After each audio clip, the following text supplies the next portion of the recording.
After drilling the holes, the next step is to plane off all the pencil marks, kind of clean it up, make it look real nice. And to use that, the best way to use that is take a bench hook, and we'll use the bench hook to plane off both sides of the chicken.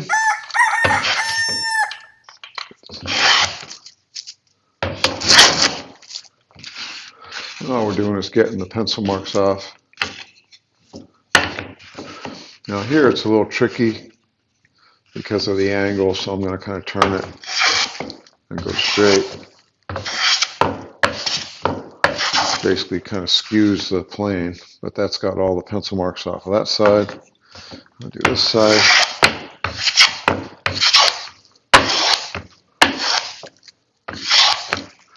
Okay, the pencil marks are off there. Now still have one left on the top and on the bottom. I'm going to take those to a vise and plane those.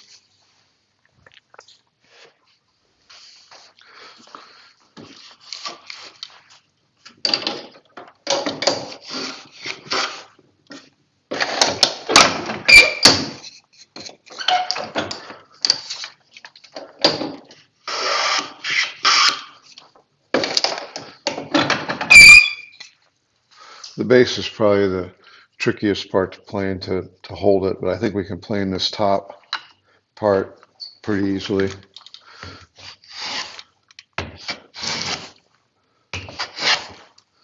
And on this, the bevel, just some pencil marks. So I'm going to try and get those. You may hit that, but it's a little trickier.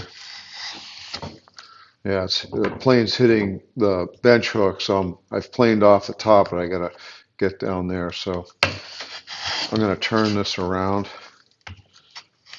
very carefully. Just do that. There's one more there. And then the sides, there's a little bit there. I think I'll try it this way, but if you're having trouble, you can put it back in the vise and just get that little bit right there.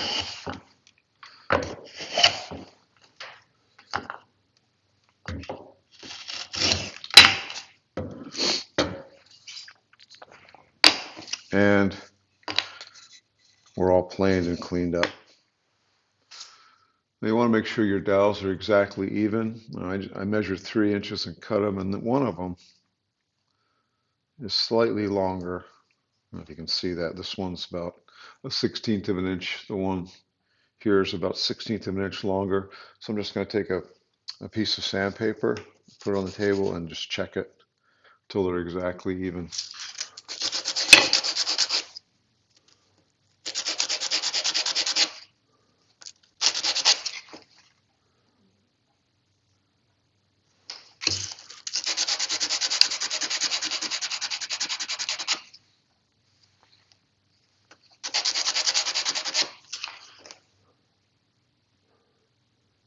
Yep, that's good. We'll tap these into the base, and you'll know when you're solid. You'll hear the sound change. That's solid. That's all the way in. That's all the way in. And then we want to put the curve over the taper, and push those in, and then take a piece of scrap wood, and you can hear that solid, so that's all the way in. And there's the completed chicken.